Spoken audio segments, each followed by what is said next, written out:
ఇట్లా మనం గురువు దగ్గర అనిపించుకోవాలంటే ఎంత శిష్యుడు ప్రయాణం చేశాడు.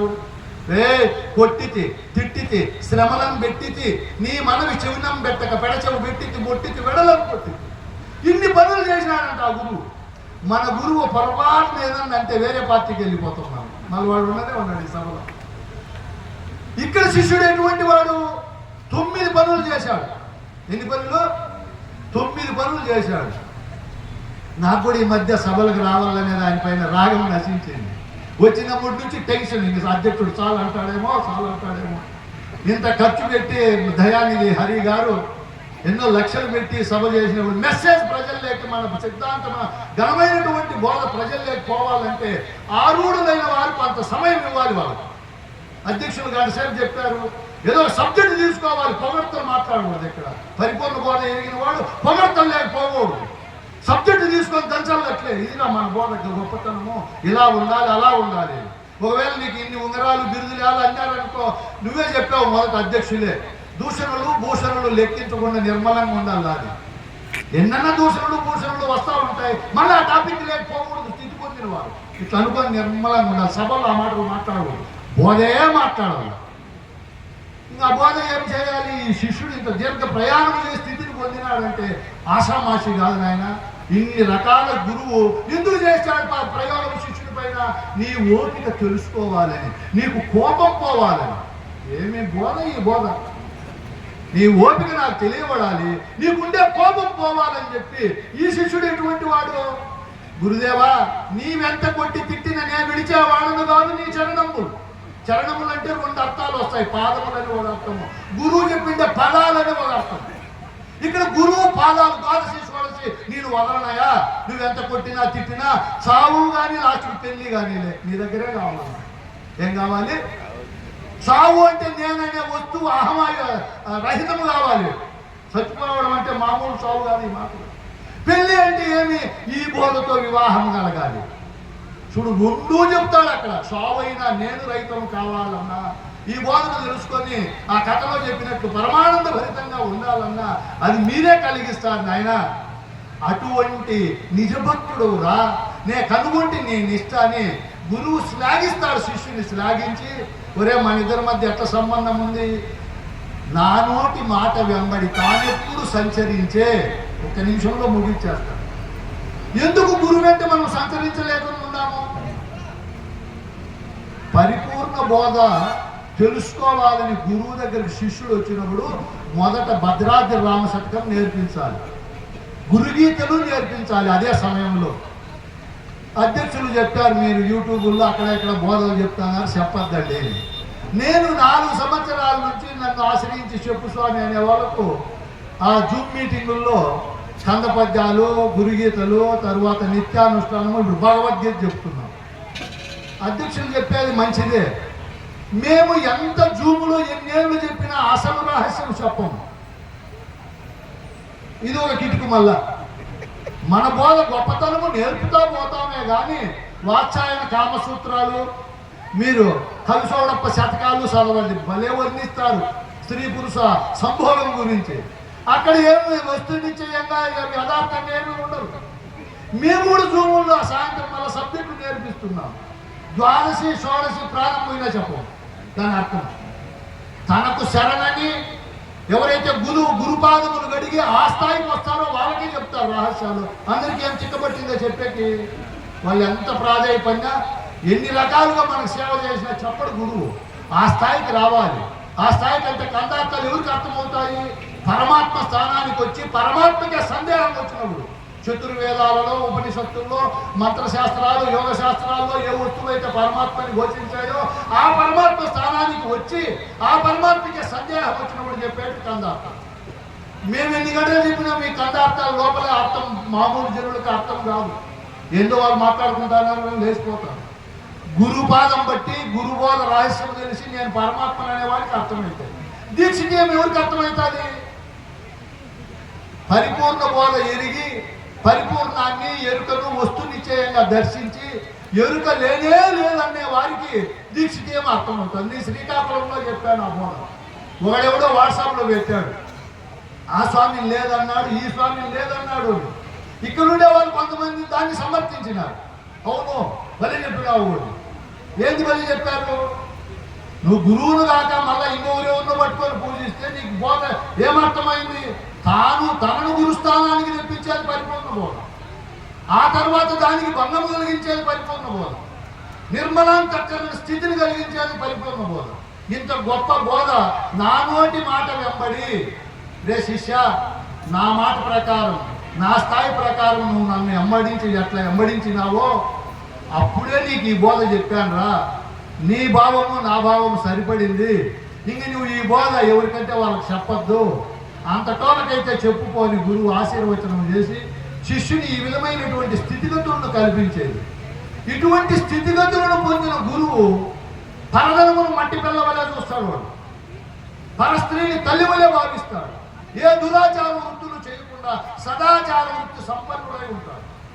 ఆయన సృష్టి అంతా ఎందుకు శ్లాఘించదు, ఎందుకు కీర్తించదు?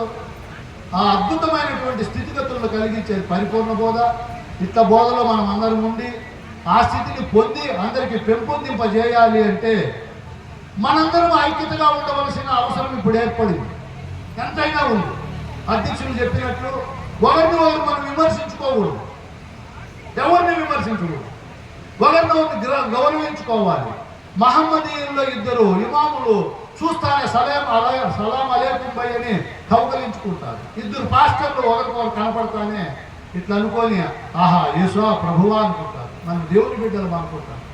మన పరిపూర్ణ బోధ బాగా వర్ధిల్లాలన్నా, బాగా వ్యాప్తి కావాలన్నా మనందరం ఐక్యత బ్రహ్మాండంగా ఉండాలి. ఒకవేళ నాలో దోషాలు మీకేమన్నా కనపడితే నా ఫోన్ నెంబర్ చెప్తా, నాకు ఫోన్ చేసి 2 గంటలు నన్ను తిట్టండి, పర్వాలేదు. మీరు కూడా నీకు ఇంత గర్వం ఉంది, ఇట్లా వాని అట్లా వాని.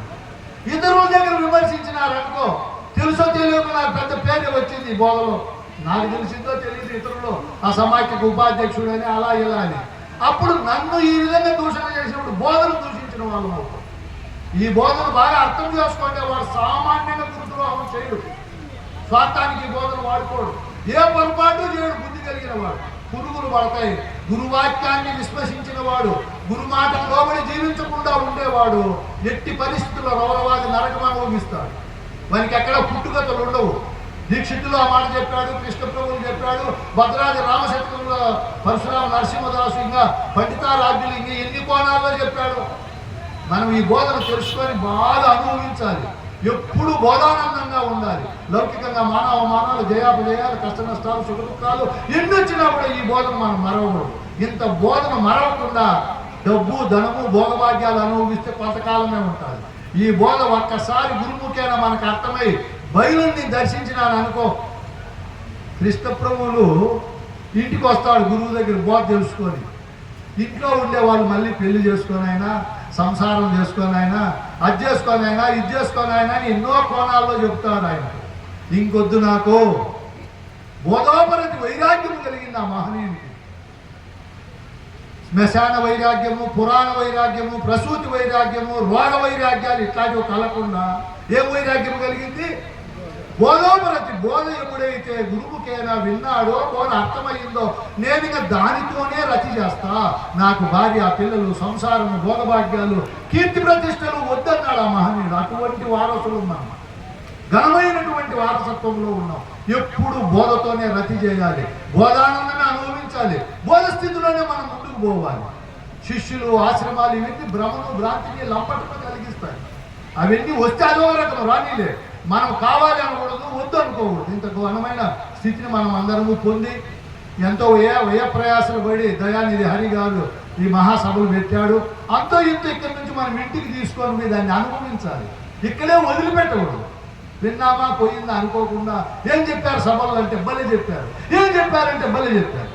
అదే ఏం చెప్పారు మనం ఇంటికి పోయి, నేను ఒకటి చెప్తా, మీరు ఈ మాట వినండి లాస్ట్లో. నాయన అన్ని బోధల కంటే అచల బోధ గొప్పది. ఆ బోధ చెవులతో ఎవరైతే వినరో, ఆ బోధ చెప్పే గురువులను ఎవరైతే కన్నులతో చూడరో, ఎవరైతే ఆ స్వామి దగ్గర ఆశీర్వచనం పొందరో వాడు 14 జన్మలో పాటైపోతాడు. మీరు ఇది మీ ఇళ్లలో చెప్పాలి. చెప్పి ఈ సృష్టికి అంతా దేవదేవుడు ఒక్కడే, ఆ దేవుడే గురుదేవుడు రండి అని చెప్పి మన సంఘం బలపడాలి. భారతదేశంలో మళ్ళీ జనకుని యొక్క సామ్రాజ్యం మళ్ళీ మనము ప్రతిష్టాపన చేయాలి అంటే ఈ బోధ అందరూ తెలుసుకోవాలి. అందరూ తెలుసుకున్నప్పుడు జాతి మత కుల భాషా వర్గ భేదాలు ఉండవు, ఈర్షా ద్వేషాలు ఉండవు, పోలీస్ స్టేషన్లు ఏం అవసరం ఉండవు, రిజిస్ట్రేషన్ ఆఫీసులు కూడా ఏం అవసరం ఉండవు. ఎంత తృప్తి, ఎంత త్యాగము, ఎంత వైరాగ్యము ఈ బోధ ద్వారా కలుగుతాయి. కాబట్టి మనమందరము మన బంధు బాంధవుల్ని బోధలోకి తీసుకొని రావాలి. అందరికీ బోధ నేర్పితే హైందత్వంలో ఉండే జాడ్యత్వం కులదోషం అంతా కూడా సర్వనాశనం అవుతుంది. మానవులంతా ఒకే నిర్మాణం, పంచభూతాలతో నిర్మాణం అయినాయి. మనందరము పరమాత్మ స్వరూపమే. ఇది దాచుకోవాల్సిన ఇది మాట కానే కాదు. నేను మీరు ఈ సృష్టిలో ఏ మతం వారైనా పరమాత్మ స్వరూపులే. వాళ్ళకంటే గొప్ప స్వరూపం అధిష్టాన బ్రహ్మం ఇంకొకటి సత్య ప్రమాణకంగా లేనే లేదు. అటువంటి తత్వము నేనని దానికి అలా బ్రహ్మచర్యాది ఆశ్రమ ధర్మములు, బ్రహ్మ క్షత్రియ వైశ్య శూద్రాది భేదాలు లేకుండా ఎప్పుడు పరమాత్మ స్థితిలో ఉండి ఆ తరువాత నేను లేననే భావన మనం అప్లై చేసినప్పుడు పలువురు నిన్ను చూసి బలి శబాస్ అని అందరూ ఈ బోధలేకి వస్తారు. ముందుండే విషయాలన్నీ పెట్టుకొని మార్పు లేకుండా ఆ గురువు ఎవరు, ఆ దుర్మార్గుడు ఏం బోధ చెప్తాడు, వాడు మా వాడు కొంచెం కూడా మారలేదే అనుకోకుండా మనం ఇంట్లో ఈ బోధ గురువుని ఆశ్రయించిన తరువాత అద్భుతమైన శాంతము, అద్భుతమైన ఓర్పు, సహనము ఉన్నంతలో తృప్తి కలగాలి. ముఖ్యంగా ఈ పాయింట్ కావాలి. నాకు ఇంత మాత్రం గురువు ఇచ్చాడు చాలు. కార్లు లేవు, వాళ్ళు ఉండే వాళ్ళని చూసి మనం సంతోషపడతాం. భోగవాక్యాలు మనకు తక్కువ ఉన్నాయి, ఉండే వాళ్ళని చూసి సంతోషపడతాం. అనుభవించే వాళ్ళని చూసి సంతోషపడితే అంతకంటే గొప్పది లేదు. ఇవన్నీ మనం అప్లై చేసుకొని ముందుకు పోవాలని ఆ మాటలే మనకు మొదటి అధ్యక్షులు చెప్పాడు. ఈ పరిపూర్ణ బోధ తెలుసుకోకపోయిన వాళ్ళు ఉన్నారు కొంతమంది. సత్యము, ధర్మము, న్యాయము, కరుణ, జాలి, సేవ, ప్రేమ ఇటువంటి విషయాల్లో బాగా ముందుకు పోయి ఆ స్థితిని అనుభవించి ప్రపంచంలో జేజేలు పలికించుకున్నారు. ఒక్కొక్క దాంట్లో ఒక్కొక్కరు ఘనంగా ఉంటుంది. ఇవన్నీ ఓతప్రోతంగా మనకు గురువు అన్నీ ఇస్తాడు. అన్నీ ఇచ్చి పరమాత్మ స్థానానికి కల్పిస్తాడు. ఇంకా మనం ఎన్ని స్థితుల్లో ఉండాలి. ఒక్క నిమిషము కానీ, ఒక సెకండ్ కానీ దుఃఖము కానీ, ఈర్ష్య కానీ మన దేహంలోకి ప్రవేశింపజేసుకోకూడదు. మన ఇళ్ళలోకి మందిగబ్బలు, జరిపోతులు, పాములు, గుడ్లగూబలు, దుర్మార్గులు రాణించుకోము. అట్లే ఈ దేహంలోకి రాణించుకోకూడదు. ఎప్పుడు పరమ పవిత్రంగా పెట్టుకోవాలి. గురువాక్యం తప్ప మనలో ఏమీ ఉండకూడదు. సమాధి, మరణము, మరుపు, మూర్ఛ, నిద్రలో ఎట్లా ఉంటామో నిర్మలంగా ఈ బోధ ఎరిగిన వాళ్ళు జాగ్రత్తలోనే ఉండాలి. అట్లా చేస్తారు పరిపూర్ణ బోధ. మనం అలా ఉండాలని కోరుకుంటే అవకాశం